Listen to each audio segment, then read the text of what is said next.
BT act 1949 ರದ್ದುಗೊಳಿಸಿ ಬುದ್ಧಗಯಾದ ಮಹಾಬೋಧಿ ಮಹಾವಿಹಾರದ ಆಡಳಿತ ಸಂಪೂರ್ಣ ಬೌದ್ಧರಿಗೆ ನೀಡಲು ಒತ್ತಾಯಿಸಿ ದೇಶಾದ್ಯಂತ ಪ್ರತಿಭಟನೆಗೆ ಕರೆ ನೀಡಿದ್ದು, ಅಖಿಲ ಭಾರತ ಬೌದ್ಧ ವೇದಿಕೆ ಅಡಿಯಲ್ಲಿ ಸಮಸ್ತ ಭಿಕ್ಖು ಸಂಘ, ಬುದ್ಧಿಸ್ಟ್ ಸೊಸೈಟಿ ಆಫ್ ಇಂಡಿಯಾ ಹಾಗೂ ಕರ್ನಾಟಕದ ಸಮಸ್ತ ಬೌದ್ಧ ಸಂಘ ಸಂಸ್ಥೆಗಳು, ಸಂವಿಧಾನ ಸಂರಕ್ಷಣಾ ಸಮಿತಿ, ಕರ್ನಾಟಕ ದಲಿತ ಸಂಘರ್ಷ ಸಮಿತಿಯ ಎಲ್ಲ ಬಣಗಳು ಹಾಗೂ ವಿವಿಧ ದಲಿತ ಸಂಘಟನೆಗಳು ಹಾಗೂ ಬುದ್ಧ ವಿಹಾರ ವತಿಯಿಂದ ಪ್ರತಿಭಟನಾ ಮೆರವಣಿಗೆ ಹಮ್ಮಿಕೊಳ್ಳಲಾಯಿತು ಎನ್ನದೆ ಡಾಕ್ಟರ್ ಅಂಬೇಡ್ಕರ್ ಅವರ ಧಾರ್ಮಿಕ ಸ್ವಾಭಿಮಾನ ಹೋರಾಟದಲ್ಲಿ ಬುದ್ಧಗಯ ಆಂದೋಲನಕ್ಕೆ ಪೂಜ್ಯ ಭಿಕ್ಖು ಬಂತೆಯವರು ದಲಿತ ಸಂಘಟನೆ ಮುಖಂಡರು ಪ್ರತಿಭಟನಾ ಮೆರವಣಿಗೆಯಲ್ಲಿ ಭಾಗಿಯಾಗಿ ಬೌದ್ಧರ ಆಸ್ತಿ ಬೌದ್ಧರಿಗೆ ನೀಡಿ ಎಂದು ಪ್ರತಿಭಟನಾಕಾರರು ಸಾರಿ ಸಾರಿ ಕೂಗಿ ಹೇಳಿದರು.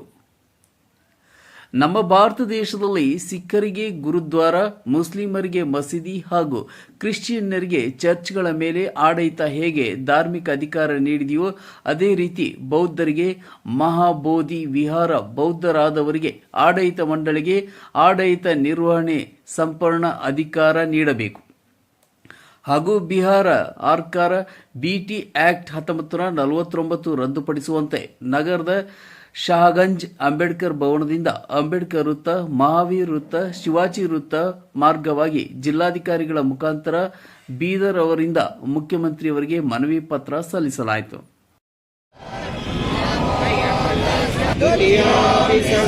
ಮುಖ್ಯಮಂತ್ರಿಗಳಿಗೆ, ಚೇರ್ಮನ್ ಅವರಿಗೆ, ಆಮೇಲೆ ಪ್ರಧಾನಮಂತ್ರಿ ಅವರಿಗೆ, ಬಿಹಾರ್ ಚೀಫ್ ಮಿನಿಸ್ಟರ್ ಅವರಿಗೆ, ಇನ್ನುಳಿದಂಥ ಏನು ಅಪ್ಲಿಕೇಶನ್ಸ್ ಎಲ್ಲ ಏನು ಕೊಟ್ಟಿದ್ರಿ ಇವತ್ತಿನ ದಿವಸನೇ ನಮ್ಮ ಜಿಲ್ಲಾಧಿಕಾರಿಗಳ ಕಚೇರಿಯಿಂದ ಕಳಿಸ್ತೀವಿ. ತಮಗೂ ಕೂಡ ಇದರಿಂದ ಪ್ರತಿಭಟನಾ ಮೂಲಕ ಮನವಿಯನ್ನು ಸಲ್ಲಿಸಿದ್ದೇವೆ. ಬೌದ್ಧಗಯ ಇದು ಬೌದ್ಧರಿಗೆ ಬಹಳ ಪವಿತ್ರವಾಗಿರ್ತಕ್ಕಂಥ ಸ್ಥಳ. ಇಡೀ ವಿಶ್ವದ ಬೌದ್ಧರು ಅಲ್ಲಿಗೆ ಬರ್ತಾರೆ. ಸೊ ಆ ಸ್ಥಳದಲ್ಲಿ ಬೌದ್ಧರಿಗೆ ಸಿಗಬೇಕಾದ ನ್ಯಾಯ ಸಿಗ್ತಾ ಇಲ್ಲ. ಯಾಕಂತಂದರೆ ಎಲ್ಲ ಧರ್ಮದ ದೇವಾಲಯಗಳು ಆಯಾ ಧರ್ಮದವರು ಆಡಳಿತವನ್ನು ನಿರ್ವಹಿಸ್ತಾರೆ.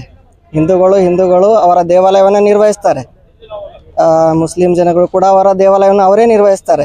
ಹೀಗೆ ಕ್ರೈಸ್ತ ಎಷ್ಟು ಧರ್ಮಗಳಿವೆ ಅಷ್ಟೂ ಧರ್ಮದವರು ಅವರವರ ಆಡಳಿತವನ್ನು ನೋಡಿಕೊಂಡು ಹೋಗ್ತಾರೆ. ಆದರೆ ಬೌದ್ಧಗಯದಲ್ಲಿ ಏನು ಮಾಡಿದ್ದಾರೆ ಅಂದರೆ ಬೌದ್ಧರಿಗೆ ಸಿಗಬೇಕಾದ ಆಡಳಿತವನ್ನು ಅದನ್ನು ಅತಿಕ್ರಮಣ ಮಾಡಿ ಇವತ್ತು ಬೌದ್ಧರಿಗೆ ನೀಡದಂತೆ ಅವರು ಅಲ್ಲಿ ವ್ಯವಹರಿಸ್ತಾ ಇದ್ದಾರೆ. ಬೌದ್ಧರಿಗೆ ತೊಂದರೆಯನ್ನು ಕೊಡ್ತಾ ಇದ್ದಾರೆ. ಬೌದ್ಧರು ಮಾಡಬಾರದಂತಹ ಪೂಜೆಗಳನ್ನು ಅಲ್ಲಿ ಮಾಡ್ತಾ ಇದ್ದಾರೆ, ಹೋಮ ಹವನಗಳನ್ನು ಮಾಡ್ತಾ ಇದ್ದಾರೆ ಹಾಗೂ ಅನೇಕ ರೀತಿಯ ಅನ್ಯಾಯಗಳನ್ನು ಅಲ್ಲಿ ನಡೀತವೆ. ಅದಕ್ಕೆ ಮಾಧ್ಯಮದ ಮುಖಾಂತರ ನಾನು ಈ ದೇಶದ ಪ್ರಧಾನಮಂತ್ರಿಗಳಿಗೆ ಮತ್ತು ಬಿಹಾರದ ಮುಖ್ಯಮಂತ್ರಿಗಳಿಗೆ ವಿನಂತಿಸುತ್ತೇನೆ, ತಕ್ಷಣವೇ. ಯಾಕಂದ್ರೆ ಇವತ್ತು ವಿಶ್ವಕ್ಕೆ ಏನಾರ ಹೆಸರಿದೆ ಅಂದ್ರೆ ಅದು ಬೌದ್ಧ ಧರ್ಮದ ಹೆಸರಿನಿಂದ ಭಾರತವನ್ನ ಕರೆಯಲ್ಪಡ್ತಾರೆ. ಹಾಗಾಗಿ ಬೌದ್ಧರ ಶಾಂತಿಯನ್ನ ಕೆಣಕಬೇಡಿ. ನಾವು ಶಾಂತಿಯ ಪಾಲಕರು, ಶಾಂತಿಯ ಸಂದೇಶಕರು.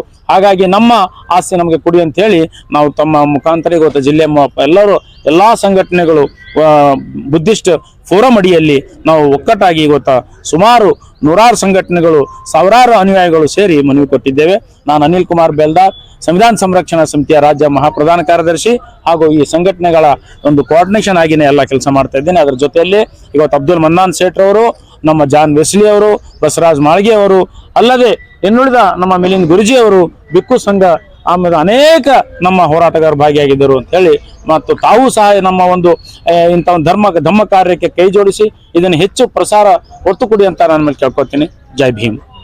ಅಣದೂರಿನ ಬೌದ್ಧ ವಿಹಾರದ ಬಂತೆ ಸಂಘರಕ್ಷಕ ಅನಿಲ್ ಕುಮಾರ್ ಬೆಲ್ದಾರೆ, ಶಿವಶರಣಪ್ಪ ಹುಗ್ಗಿ ಪಾಟೀಲ್, ಅಬ್ದುಲ್ ಮನ್ನಾನ್ ಸೇಠ್, ಮಿಲಿಂದ್ ಗುರೂಜಿ ಮಾತನಾಡಿದರು. ಈ ಸಂದರ್ಭದಲ್ಲಿ ಪೂಜ್ಯ ಬಂತೆ ದಮಾನಂದ್ ಥೇರೋ, ಬಂತೆ ಜ್ಞಾನ ಸಾಗರ್, ಬಂತೆ ನೌಪಾಲ್, ಬಂತೆಜಿ ರೇವತ್, Bhante Dhammapal, Bhante Sanghamitra, Mataji Sanghamitra, Mataji Sanghadinna Ramesh Dakulagi, Baba Paswan, Basavaraj Malge, Shivakumar Neelakatti, Bharat Kamble, John Wesley, Shripatrao Dine, Govind Pujari, Veerashetty Dine, Bhimasha Natekar, Mahesh Gornal, NM Samrat, Sandeep Kante, Rahul Dange, Sushil Beldar, Arun Patel ಸೇರಿದಂತೆ ವಿವಿಧ ದಲಿತ ಪರ ಸಂಘಟನೆಯ ಬೌದ್ಧ ಸಂಘಟನೆಯ ಪದಾಧಿಕಾರಿಗಳು, ಬೌದ್ಧ ಅನುಯಾಯಿಗಳು ಭಾಗಿಯಾಗಿದ್ದರು.